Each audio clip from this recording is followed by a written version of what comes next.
역대상 7장 6절부터 13절 말씀입니다. 베냐민 자손 그리고 납달리 자손에 대한 기록입니다. 먼저 이제 베냐민 자손, 베냐민 지파. 역대상 7장 6절. 베냐민의 아들들은 벨라와 베겔과 여디아엘 세 사람이며, 베냐민은 라헬이 이제 그 두 번째, 라헬이 두 번째로 낳은 아들이죠.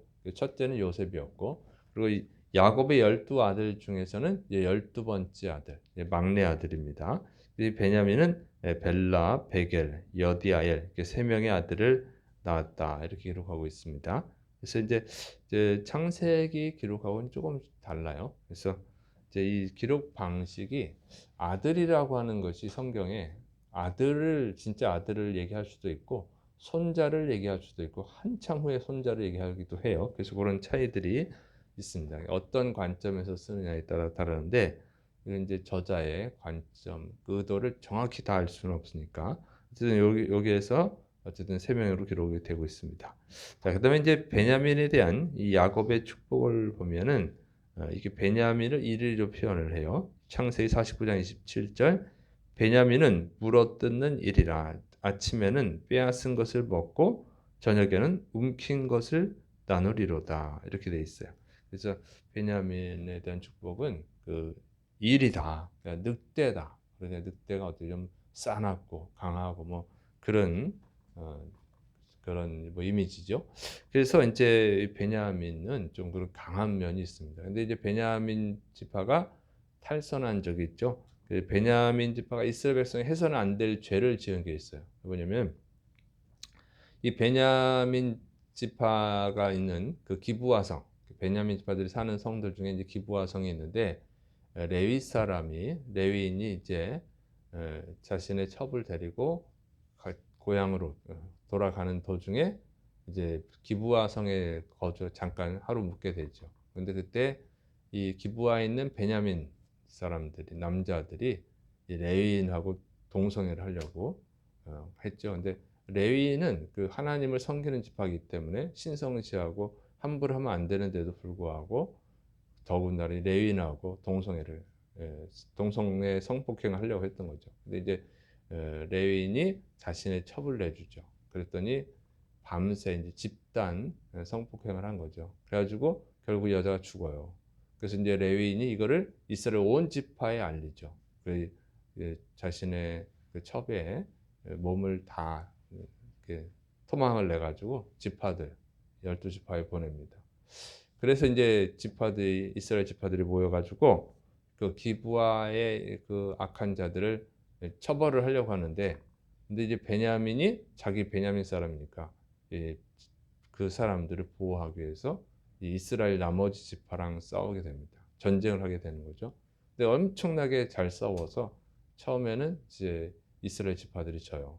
지는데 이제 이스라엘 지파들이 하나님께 기도하고 은혜를 구하고 회개하고 하면서 이제 다시 베냐민하고 싸워서 이기게 됩니다. 그래서 베냐민이 거의 이제 베냐민 지파가 거의 이제 사라질 위기에 처한 적도 있었어요.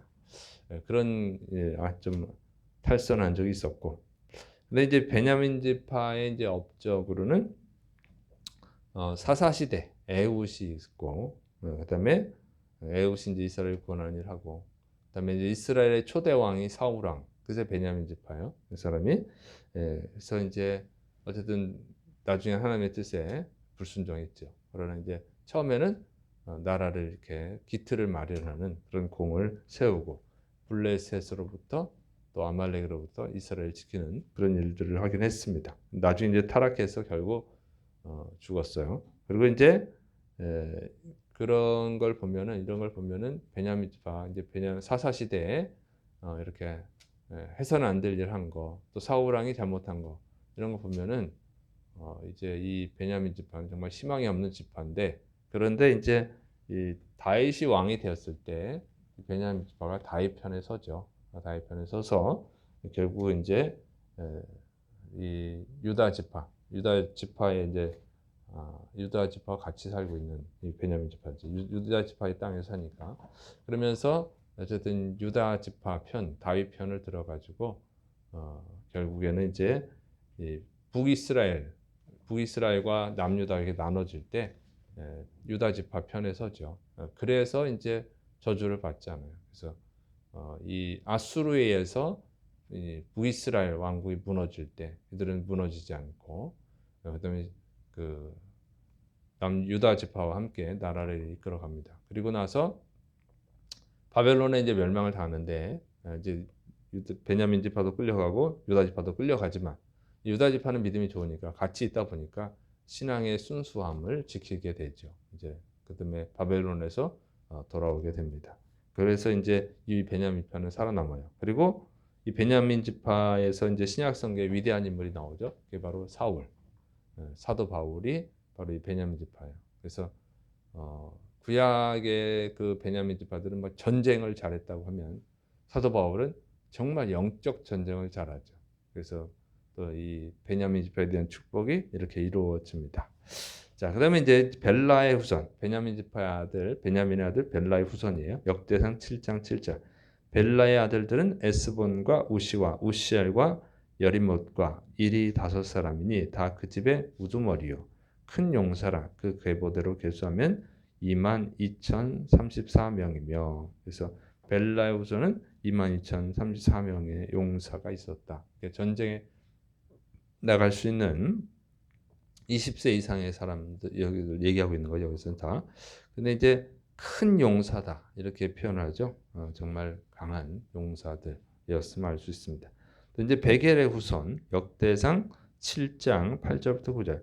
베겔의 아들들은 스미라와 요아스와 엘리에셀과 엘리오에너와 오므리와 여레묵과 아비야와 아나돗과 알레메시니 베겔의 아들들은 모두 이러하며 그들은 다 그 집의 우두머리요 용감한 장사라. 그 자손을 계보에 의해 계수하면 22,200명이며 그래서 여기서 또 용감한 장사다. 그래서 이렇게 표현을 조금씩 달리하고 있죠. 그래서 이사갈 자손 어제 했던 이사갈 자손하고 좀 어제가 아니고 금요일이죠. 금요일 날 했던 이사갈 자손하고 조금 다른 표현을 쓰고 있어요. 어쨌든 이렇게 22,200명의 용사가 있었다. 그다음에 여디아엘의 후손 역대상 7장 11절. 이 여디아엘의 아들들은 모두 그 집의 우두머리요 큰 용사라. 그들의 자손 중에 능히 출전할 만한 자가 17,200명이며 이렇게 됐습니다. 그래서 또 큰 용사가 있었다. 그래서 이 베냐민 지파 이렇게 표현을 합니다. 그다음에 이제 일의 후손 역대상 7장 12절. 일의 아들은 쑥빔과 훗빔이요 아헬의 아들은 후심이더라. 그래서 갑자기 일이라고 하는 아들이 튀어나왔는데 여기에 대한 소개가 없기 때문에 자세한 설명이 없어서 몰라요. 근데 이제 학자들은 이 역대상 7장 7절에 나오는 벨라의 아들 이리와 동일인일 것이다 이렇게 추정을 합니다. 근데 추정이고 정확히는 알 수가 없어요. 이렇게 이제 정확히 알 수 없는 것은 이제 나라가 망해가지고 바벨론의 포로 생활하다가 다시 돌아와서 사는 것에 대한 한계죠. 그런 한계가 있습니다. 어쨌든 이 베냐민 지파가 정말 거의 멸족되다시피 했는데 또 불구하고 다시 이렇게 번성할 수 있었던 것은 정말 하나님의 은혜죠. 하나님의 은혜고 다른 것보다도 결국 이제 마지막에 유다 지파 편에 서서 하나님이 사랑하는 유다 지파, 믿음 좋은 유다 지파 편에 섰다고 하는 거예요. 그래서 우리가 정말 누구의 편이 되느냐 이게 중요하죠. 우리 기도하는 것들 중에 보면은 하나님이 내 편이 되어 주시기를 원하는 분들이 있어요. 한때 그런 게 또 유행을 했죠. 근데 그런 것은 옳지 않고 우리 하나님은 누구의 편이 되어 주는 것이 아니고 우리가 하나님의 편이 될 때 하나님 우리 편이 되어 주는 거죠. 그래서 우리가 하나님 편이 되어 줘야지. 하나님의 편이 되어야지. 하나님은 신이잖아요. 하나님은 주인이시잖아요. 주인이 내 편이 되길 바라는 것은 그것은 미신적 신앙이죠. 그런 이방 종교를 믿는 신앙이 그 표현 자체가 우리가 주인을 섬겨야지. 주인이 나를 섬겨달라 그 얘기거든요. 하나님이 내 편이야 그러면 뭐냐면 그 표현이 하나님이 나를 섬기는 자가 되는 거죠. 그런 일은 있을 수 없었지. 그래서 우리가 이제 이 성경에도 그렇고 우리가 표현할 때 인간적 표현이에요. 그렇게 하지 말고 우리는 항상 하나님을 섬기는 자, 하나님의 편이 되어야 되는 줄을 믿으시 바랍니다. 그래서 처음엔 잘못했어도 어쨌든 나중에는 베냐민 지파가 잘해서 살아남았습니다. 그다음에 납달리 자손에 대한 기록이에요. 역대상 7장 13절. 납달리의 아들들은 야시엘과 구니와 예셀과 살루미니. 이는 비라의 손자더라. 납달리는 야곱의 그 비라의 두 번째 아들입니다. 첫 번째 아들은 단이고 두 번째 아들인데 이 12아들들 중에서는 이제 여섯 번째 아들이죠. 그리고 납달리 자손에 대해서는 이렇게 간략하게 기록하고 끝나요. 더 이상 뭐 없어. 이렇게 납달리는 참 안타깝다. 근데 이제 단은 더 안타깝다. 단은 아예 기록이 없어요. 이런 것은 뭐냐면은 이 북이스라엘이 멸망을 당하죠. 아수르에 의해서 멸망을 당하고 이방인들하고 혼합하게 살게 할 때 신앙의 순수성을 지키지를 못했어요. 그리고 뭐 특별히 한 업적이 없어요. 납달리가 이스라엘을 위해서 하나님을 위해서 한 업적이 없어요. 대부분 사라진 거예요. 그러니까 여기 이렇게 간단히 간략하게 기록이라도 된 것은 이 사람들은 그래도 이제 뭐 북이스라엘 멸망했을 때나 아니면 여로보암 초대왕 여로보암이 우상 숭배할 때 이스라엘 유다 땅으로 넘어온 사람들 그 사람들이 있었을 겁니다. 그러니까 그나마 이렇게 명맥을 유지한 거고 아예 다는 그냥 우상 숭배에 빠진 것 같고 그래서 사라져 버렸어. 그래서 중요한 것은 우리가 항상 하나님을 섬기는 자가 된다는 거예요. 그 하나님을 기쁘게 하는 자가 돼야 돼요. 그러니까 아무 일도 안 하면 아무 일도 일어나지 않아요. 아무 일도 안 하면 편해요.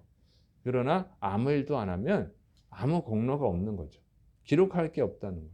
그래서 어떤 분들은 교회를 좀 편하게 다니고 예배만 드리고 천국 가고 그러려고 하는데 여러분 그런 게 아니라는 거예요. 성경에 기록된 사람들은 하나님이 사랑하시고 하나님 복 주신 사람들은 다 고생한 사람들이죠.